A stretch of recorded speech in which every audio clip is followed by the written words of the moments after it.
Did you know it is illegal to repair a vehicle that is older than 15 years old in the year 2035 in the European Union? Maybe.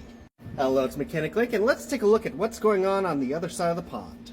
If you want to see the source for yourself, it is document 52023PC0451. This regulation is designed to manage the end-of-life vehicles or residual vehicles. Let's be clear, this is not a tinfoil hat situation. The whole reason why this is being proposed is for climate change. They put it right at the top.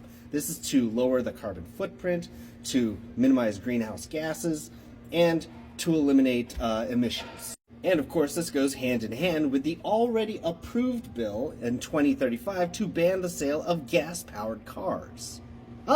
Now for us Americans, we might be thinking, oh, this is happening over in the European Union, you know, that's not going to have anything to do with us. Well, California and 8 other states are already gearing up to do the same thing. These types of policies are sort of the precursor of what is eventually going to happen, because they tend to spread. And when this type of ban comes into effect, there's only a few things that people are going to be able to do. For those who can afford it, you can buy an all-electric vehicle. If you don't want an all-electric vehicle, or you're poor, you're stuck with public transportation.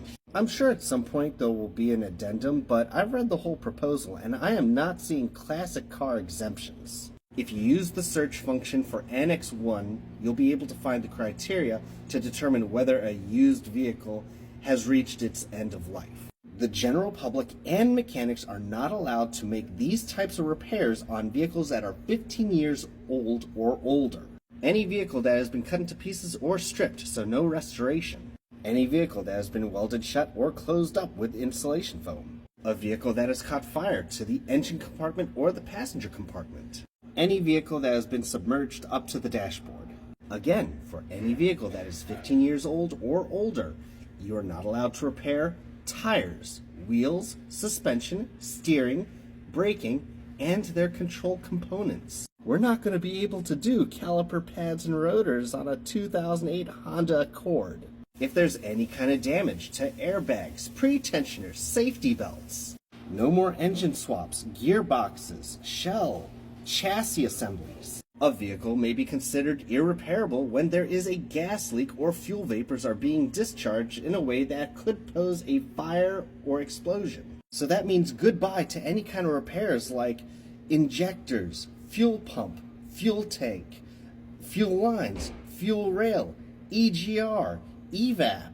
A vehicle may be considered irreparable when operating liquid is leaking, such as brake fluid, antifreeze, battery acid, which means this is enough to deem a vehicle irreparable.